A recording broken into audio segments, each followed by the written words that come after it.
como foi falado no vídeo anterior, vamos falar agora sobre a parte do nosso conteúdo que é juros simples. Mas antes, vamos falar que conceitos sobre matemática financeira, inclusive matemática financeira vezes comercial, os elementos da matemática financeira, já foi falado na introdução pelo professor Flávio. E eu digo o seguinte, que provavelmente em algum momento da vida, alguém de vocês ou já fizeram ou irão fazer uso deste ramo da matemática. Quando eu falo ramo da matemática, eu estou me relacionando à matemática financeira. Logo, nossa finalidade, minha e do professor Flávio, com as aulas, é orientá-los de forma precisa para que, em caso de fazer qualquer transação financeira, seja pessoal ou empresarial, possam fazê-las de forma consciente e correta. E ao falar de matemática financeira, lembramos de conceitos importantíssimos, como o do juros simples, além de outros inúmeros e também super importantes que fazem parte dessa gama de importância da matemática financeira na vida cotidiana. Nas aulas dessa semana, vamos falar sobre a modalidade de juros simples, onde veremos o conceito de dinheiro no espaço de tempo, no regime de capitalização simples, referente a este tópico.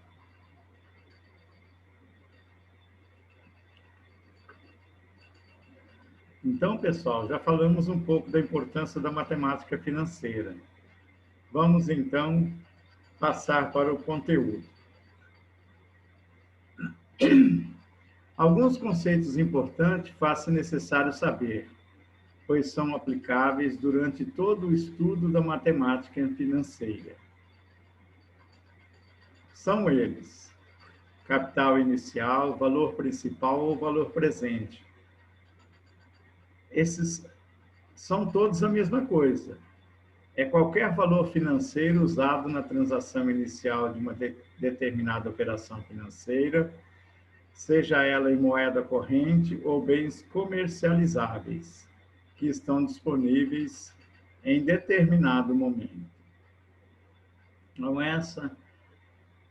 o capital inicial é o primeiro conceito que eu considero extremamente importante para que nós possamos aplicar a matemática financeira.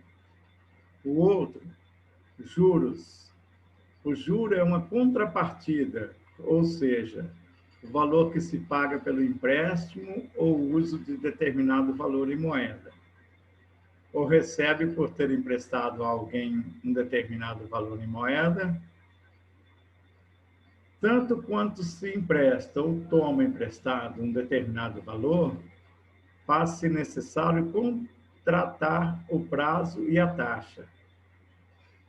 A pessoa que toma emprestado será responsável com os passivos do capital e a pessoa que empresta, ou seja, o investidor, receberá a remuneração da aplicação, ou seja, do valor emprestado. Então, nós observamos aqui que o juro é uma contrapartida, ou seja, o juro é aquilo que você recebe por aplicação ou empréstimo de um determinado dinheiro. O próximo conceito muito importante e que nós todos devemos saber é a taxa de juros. A taxa de juros é um coeficiente simbolizado pela letra I. No caso nosso dos nossos estudos, nós vamos chamá-las de letra I, que corresponde à razão entre os juros pagos ou recebidos no fim de um determinado período de tempo, e o capital inicialmente empatado. O que significa dizer, se você empresta ou toma emprestado um determinado valor, e que no final, e que seja combinado uma taxa de juros no final, no pagamento desse valor, isso significa que você está pagando um juros referente ao capital inicialmente empatado ou emprestado, tanto faz. A taxa de juros sempre se refere a uma unidade de tempo. No nosso caso, nós estaremos representando por T ou N, e pode ser indicada da seguinte forma: ao dia, ao mês, ao ano, e outras formas. Mas essas três aí são as três que mais se utilizam no mercado financeiro. Outras podem aparecer ao bimestre, ao trimestre, ao quadrimestre, ao semestre e assim outras formas. Porém, essas três aí, como eu já disse, são as três mais aplicáveis no sistema financeiro nosso. E essa taxa de juros pode ser apresentada na forma percentual ou unitária. Exemplo, 5% é igual a 0,05, ou seja, basta dividir o valor da porcentagem por 100. Então, nesse caso, eu tenho 5%, eu dividi por 100 e eu acabei andando a vírgula 2 vezes para a esquerda, ou seja, a vírgula que estava à direita do 5, andou o 5, o 0, a vírgula, e foi colocado um outro 0 para que pudesse dar sentido ao número.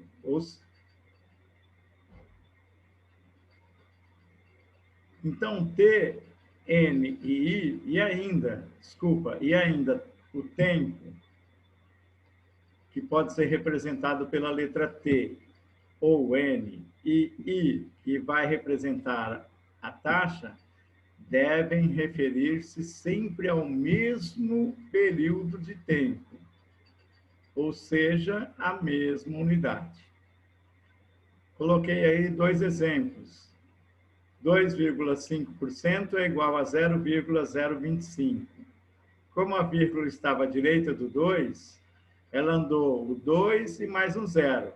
Coloca-se a vírgula e um 0 à esquerda da vírgula. E 1%.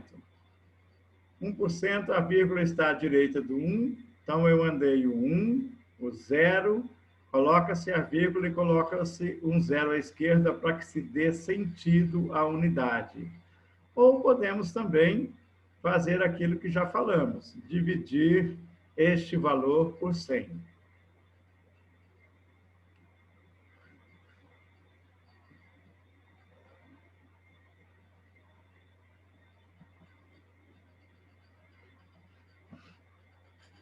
Bom, já falamos de algumas coisas, alguns conceitos importantes dentro do juros simples, e agora falaremos sobre o juros simples, o que é na realidade.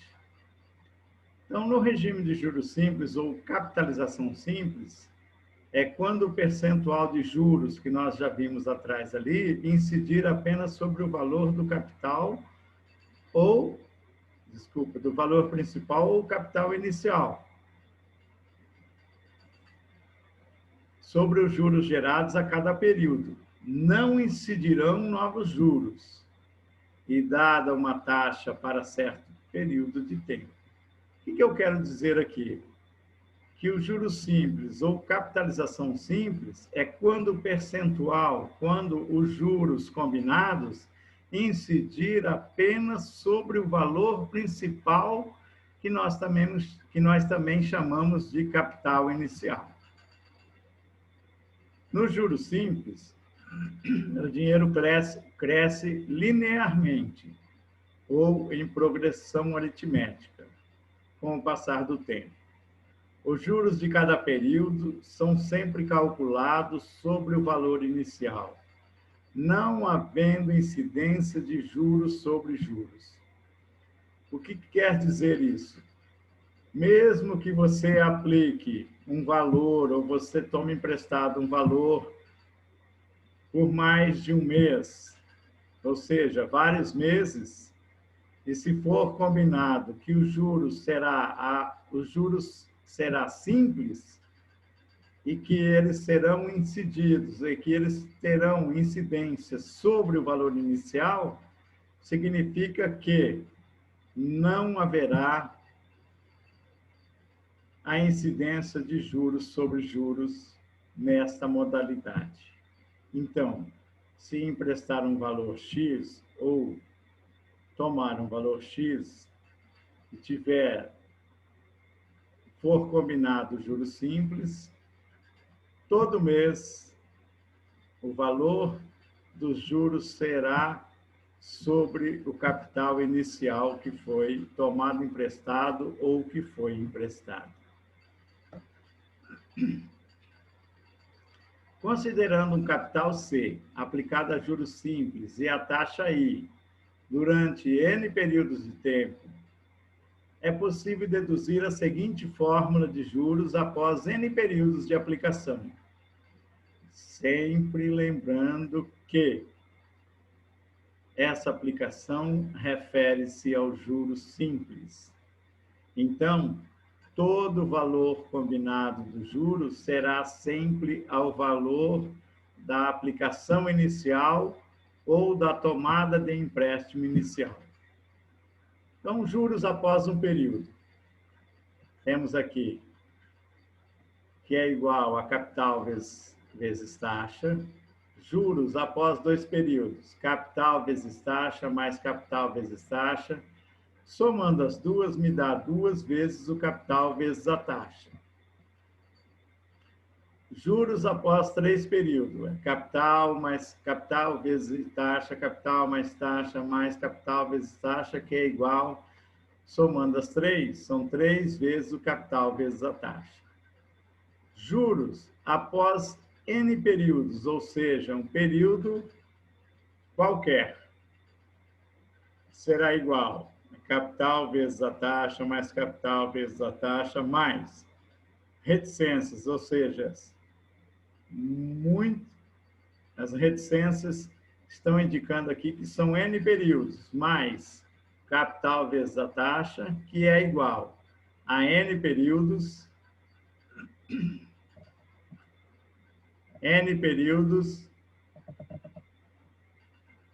que multiplica capital vezes a taxa. Deu um probleminha aqui. Beleza. Voltou ao normal. Então, significa que quando você tem N períodos, seria N. Qual é o valor de N? É um valor qualquer. Pode ser 1 mês, 2 meses, pode ser vários meses. Então, esse valor de N será multiplicado pelo capital vezes a taxa. Como C é o capital, I é a taxa de juros e N ou T é o período de aplicação ou de tomada de dinheiro, ou seja, em vez de você aplicar, você pode pegar esse dinheiro emprestado, a fórmula para calcular juros simples é dada por J, que significa juros, que é igual capital, que é C, vezes a taxa, que é I, vezes N, ou T. Né? Tanto é que na linha abaixo aí a gente tem essa substituição. Então, significa o seguinte, que juros é igual a capital vezes taxa vezes tempo. Substituindo N por T, temos também a fórmula juros, que é igual a capital vezes a taxa vezes o tempo. Ou seja, representando a taxa normal, que é I, o capital, que é C, o tempo pode ser dado em N ou T. Porque alguns livros, às vezes, ao pesquisar nos livros, sites da internet, pode ser que vocês vão encontrar lá T ou N. Ou talvez até uma outra letra, não tem nada a ver, tudo se refere ao tempo de aplicação. E nunca se esquecendo do que I é sempre usado em número decimal, como já mostramos, né, como já mostrado antes. Ou seja, qualquer valor da taxa que seja dado em porcentagem deve-se dividir por 100 ou simplesmente deslocar a vírgula 2 casas para a esquerda. Uma outra coisa importante dentro do juros simples é o que nós chamamos de montante. Afinal, se você tem um capital, nesse capital você adquire um juro durante certo período, se eu juntar o capital mais os juros, eu vou ter um montante. Este montante pode ser também chamado de capital final ou valor final de um financiamento ou aplicação financeira. Quando eu falo de um financiamento, é porque você toma emprestado um dinheiro. Quando eu falo em uma aplicação financeira, é porque você está aplicando um determinado valor que porventura esteja sobrando e que você quer obter um certo juro em cima do valor que você está aplicando. Ele corresponde à soma do capital, ou seja, o valor inicial, inicialmente emprestado ou aplicado, que eu acabei de falar, com os juros pagos ou recebidos, que eu também acabei de falar. Para calcular o montante, usa-se M, que é de montante, que é igual ao capital que foi aplicado inicialmente ou emprestado inicialmente, mais os juros pagos ou recebidos. Mas podemos ter ainda uma fórmula do montante que é de extrema importância. Como o montante é capital mais juros, e os juros é capital, taxa, tempo, ou seja, ao substituir o J, que é os juros, por capital, taxa, tempo, chegaremos à fórmula do montante, que é capital mais capital vezes taxa vezes tempo. Ou, trocando o T pelo N, eu também terei a mesma equação, só simbolizando porque nós estamos trabalhando com N ou T no tempo. Então, terei montante igual a capital mais capital vezes taxa vezes tempo. No próximo vídeo, estaremos vendo algumas aplicações extremamente importantes dentro dessa